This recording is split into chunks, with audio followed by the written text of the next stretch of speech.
Sam, I heard you saw a film, unlike me, which was designed for stupid children who like bright colours. That's correct, Danny. I saw a proper film with explosions in it and wizards in it and animals that don't exist and a lot of other exciting shit.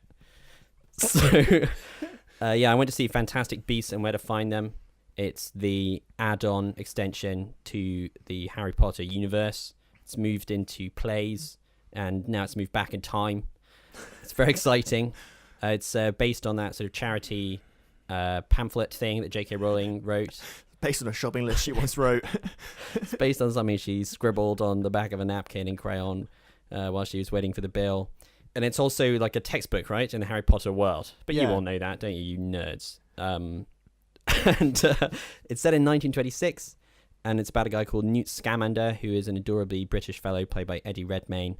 And he goes to New York, and he has a suitcase full of fantastic magical beasts. Wow. And early on in the movie, things go a bit wrong with the suitcase. Some of the beasts escape, and he has to dash around finding them, alongside a woman called Tina, played by Catherine Waterston, who's a American aura, who is trying to sort of stop him / aid him, depending on what part of the movie you're watching.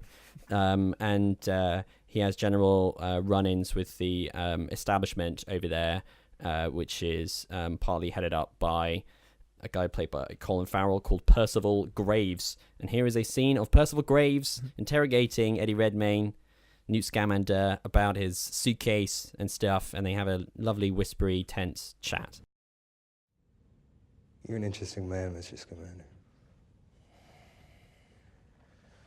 You were thrown out of Hogwarts for endangering human life. That was an accident. With a beast. Yet one of your teachers argued strongly against your expulsion. Now, what makes Albus Dumbledore so fond of you?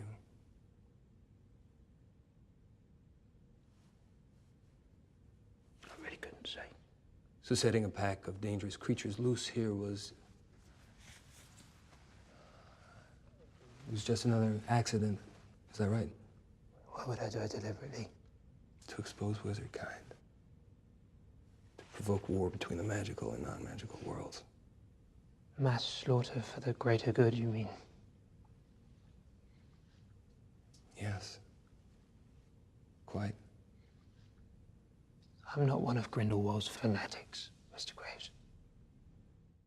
So I had relatively low expectations going into this. I thought that there was a few things about it that were kind of warning signs. Firstly, it's not really based on any particular material.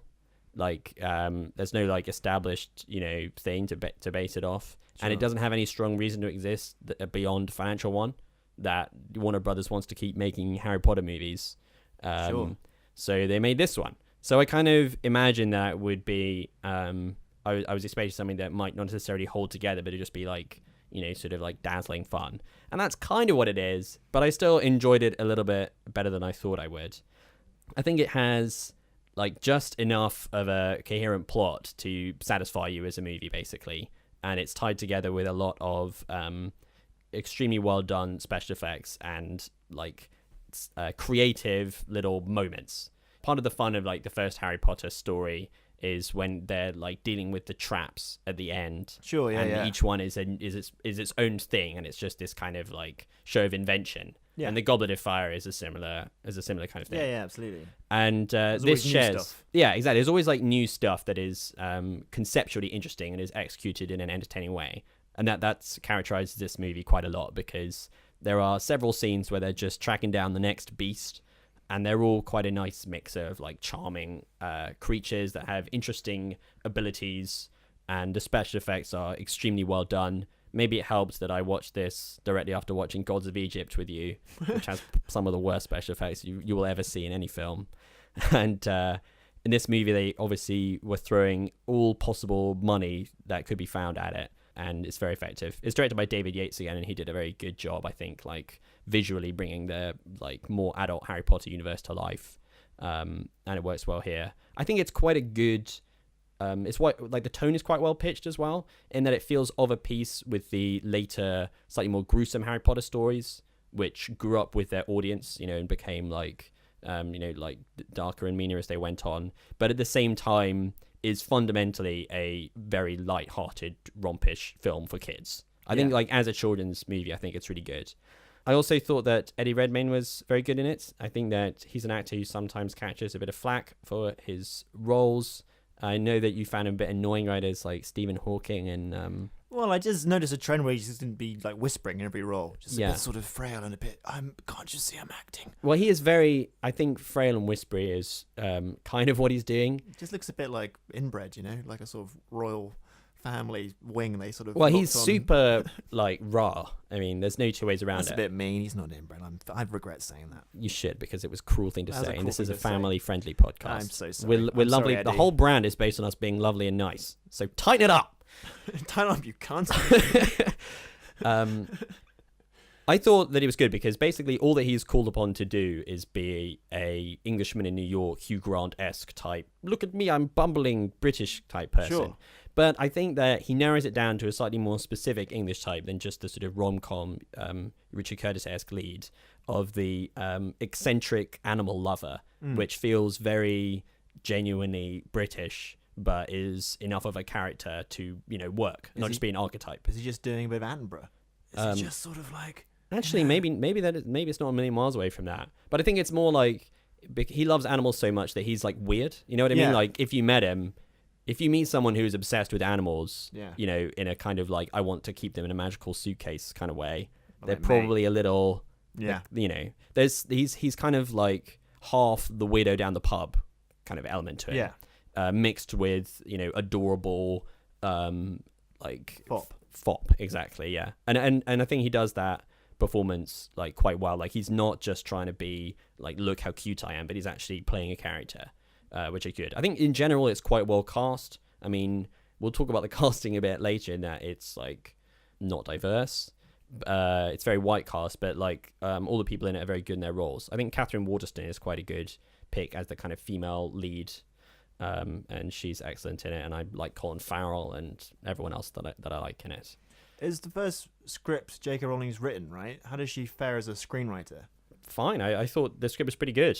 If it had been not written by her, I wouldn't have have known. It's not like you can tell that this is a novelist writing a film script. There was just long, dense periods where... They just in a room talking for hours. I thought it was... Yeah, I thought the script was fine. I was something that not put me off, but like maybe less interested in the film, and this might just be me misjudging the trailer, but it's like the animals escape and he's got to rescue them all. I'm a bit sort of turned off by a plot where it's just like I've got to return to the status quo at the beginning. You know what I mean? It's like if I just hadn't dropped that suitcase, this film wouldn't exist, or whatever it is. I see, yeah. Well, Does there is more to it. There's more. No, there's more. There's more Yeah. going on. It's all about the It's in this kind of febrile atmosphere in which there's tension between muggles and wizards, and it's all about the wizards Timely. worrying that It's they're always going to be timely. exposed to the muggle world, Yeah. and there's a kind of wizard terrorist who is trying to create war between the two factions in in something that may possibly have real world geopolitical parallels. What? And so Yeah. as you heard in the clip, it's There's kind more. of there's more going Cool, on. okay. It's kind of it almost alternates a bit where it's like now there'll be a scene of chasing a fun animal. Now there's a serious political scene of like the real plot going on. Now back to some fun animals. Hey. Yeah.